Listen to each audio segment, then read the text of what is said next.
Isuzu D-Max to the rescue tayo. Engine won't start. At ito may check trans na may ilaw, blinking.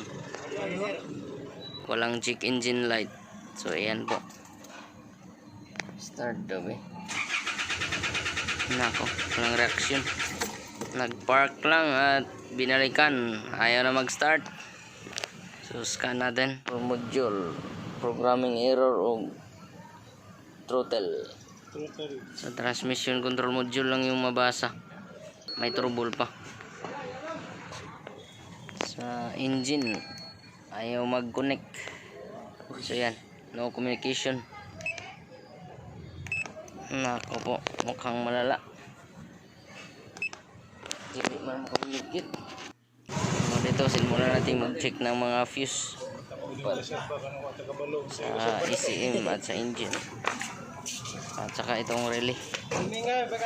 Tanggalan daw ni ECM relay. transformer relay daw. Main relay niya. May problema. Kita namin. I-swap na lang na to. Swap na yung heater o kwan. Gamit bang heater man? Asub na para makauli ka. Atay, muli na lang kuman, di na lang matong taas man. Okay, pa siguro ni. Wala makay problema ang kwan. Kulitanan mo relay. Kundi mo ang heater. So kaning relay. Dire na giganis. Giswap na lang na ako. Kani ang daot kani si Omron. Dire kaning isa. Kani. Giswap na lang na ako. So mo ning heater. Amo na. Kaya mag-on naman siya. Magawas na ang kuan check engine. Gawas ng gasolina. Gawas na tanan. Dito nga ko anday siya. Iyo. Start. Armando. One click right.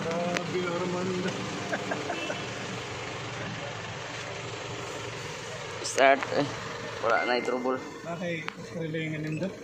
Wala, palitan dyan ani mo ano. Sa may ang brand ang paliton, mga boss lang biyan ng mga available. Best ang genuine. Pwede rin magkuhan. Sa kasa, pwede rin. Or Saan mo ko mapalit? samantala ka na lang sa. Ang butanan na katong relay, katong heater na lang. Oo. On na replacement. Pero andar na.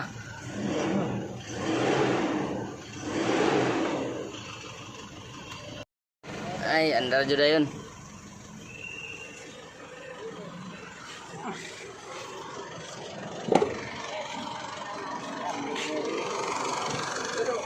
Ganyan, hindi sa communicate.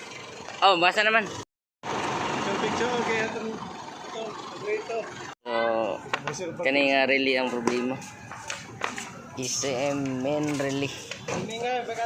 Ang cause ng trouble. Tinaan natin sa basic troubleshooting.